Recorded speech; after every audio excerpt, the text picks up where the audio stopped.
Hello नमस्कार दोस्तों। जैसा कि आप लोग देख रहे होंगे कि पलटा पलटी बिहार में तो चला ही रहता है और साल 2013 के बाद से, क्योंकि साल 2013 तक जिस प्रकार से साल 2005 में बीजेपी जेडीयू की सरकार आई, उसके बाद अस्थिरता से 2013 तक चले। लेकिन 2013 में जैसे ही नरेंद्र मोदी को बीजेपी ने अपने प्रधानमंत्री पद के उम्मीदवार घोषित किया और जिसके बाद नीतीश कुमार ने प्रधानमंत्री मोदी से ऐसे ही दूरियां बनाकर रखते थे और उसके बाद नीतीश कुमार ने अपने पार्टी जेडीयू को अलग कर लिया, क्योंकि साल 2013 में जेडीयू के पास बहुमत से कुछ ही आंकड़ा कम था, क्योंकि साल 2013 के चुनाव 10 के चुनाव में बीजेपी लगभग 91 सीट जीती थी बिहार में और जेडीयू 114-15 सीट जीत चुकी थी। और निर्दलियों के साथ लेकर साल 2013 में बीजेपी से गठबंधन तोड़कर नीतीश कुमार ने अकेले ही सरकार बना लिया और वे मुख्यमंत्री भी बन गए। लेकिन जिस प्रकार से उन्होंने 2015 में उन्होंने आरजेडी के साथ गठबंधन कर महागठबंधन बना लिया और फिर साल 2017 में गठबंधन तोड़कर बीजेपी के साथ आ गए और फिर साल 2020 का चुनाव लड़े और जीते और 19 का चुनाव लोकसभा भी लड़े और जीते। उसके बाद फिर साल 2022 में उन्होंने गठबंधन तोड़कर बीजेपी के साथ आरजेडी में चले गए और फिर साल 2024 में आरजेडी के साथ गठबंधन तोड़कर बीजेपी में चला है। तो ये जो भाग दौड़ की राजनीति बिहार में चल रही है महागठबंधन, उसका सबसे बड़ा जिम्मेदार बिहार की जनता है।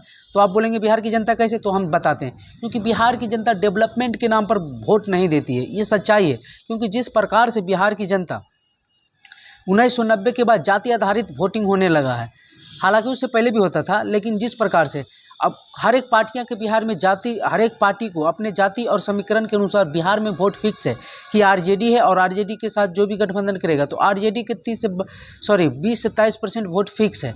ऐसे तो कहा जाता है 30 से 32%। बीजेपी है तो बीजेपी के पास भी लगभग 20-22% वोट फिक्स है।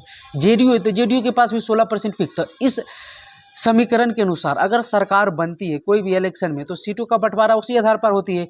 आरजेडी को पास लगभग 70-75 सीट जाती है, बीजेपी के पास भी 70-75 सीट जाती है और जेडीयू बीच में रह जाती है 45 से 55-60 के सीटों के बीच।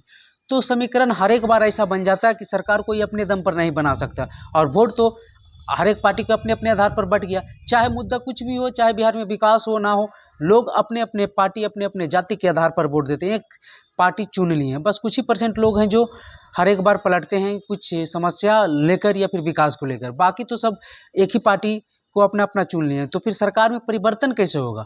और इसका फायदा जेडीयू को मिल जाता है, नीतीश कुमार को, क्योंकि बीजेपी भी अपनी तरफ से बहुत मजबूत पार्टी है बिहार में और अपना वोट बैंक को मजबूत कर, और आरजेडी भी उसी प्रकार से मजबूत है और अपना वोट बैंक पकड़े बैठे। लेकिन जेडीयू में जो बीच में स्पेस मिलता है वो 40-45 सीट लेकर इधर से उधर दौड़ते रहता है और वो जिधर जाता है सरकार उसी का बन जाता है। तो इस कारण बिहार में सरकार में बदलाव नहीं हो सकते, क्योंकि लोग अपना अपना वोट फिक्स कर दिए हैं। जब तक बिहार के लोग अपना वोट किसी डेवलपमेंट के नाम पर, किसी के चेहरा के नाम पर या कोई अच्छे व्यक्ति है उसके नाम पर वोट नहीं देंगे तो वोट तो अपने अपने आधार पर जाएगा। तो सरकार जिधर चाहेगी उधर ही जाएगी, क्योंकि दोनों जो बड़ी बड़ी पार्टियां हैं उनके पास अपना अपना वोट फिक्स है और जो बीच में नीतीश कुमार की पार्टी वो कुछ वोट लाकर इधर से उधर करती रहेगी और सरकार पलटते रहेगी, लेकिन मुख्यमंत्री वही बने रहेंगे। वो मुख्यमंत्री और सहयोगी दल की पार्टियां चेंज होते रहेगी।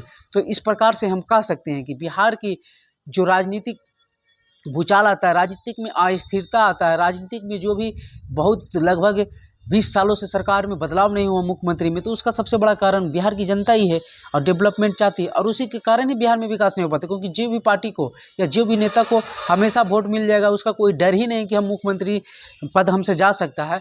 हाँ, कोई भी सरकार हो, किसी को भी वोट ज़्यादा आ जाए कम आ जाए, वो अपना वोट लाकर मुख्यमंत्री बन ही सकता है, कम विधायक के साथ भी। तो फिर डर किस बात का? वो किसी भी पार्टी में रहे या किसी भी संगठन किसी भी दल के साथ गठबंधन कर ले तो मुख्यमंत्री तो ही रहेगा। जिस कारण से बिहार में विकास हो या ना हो उससे किसी को कोई मतलब नहीं। हाँ, जब बिहार के लोग सत्ता परिवर्तन करने लगेंगे विकास के नाम पर, डेवलपमेंट के नाम पर या फिर प्रशासनिक व्यवस्था को तंदुरुस्त करने के नाम पर, तब फिर बिहार में विकास होने लगेगा और चेहरा परिवर्तन होने लगेगा और पार्टियां डर से अपने अपने चेहरा को बढ़िया दागी चेहरा को हटाकर बढ़िया चेहरा लाएगी, विकास करेगी और अदर काम पर भी ध्यान देगी। तो चलिए, ऐसे ही वीडियो देखने के लिए हमारे चैनल पर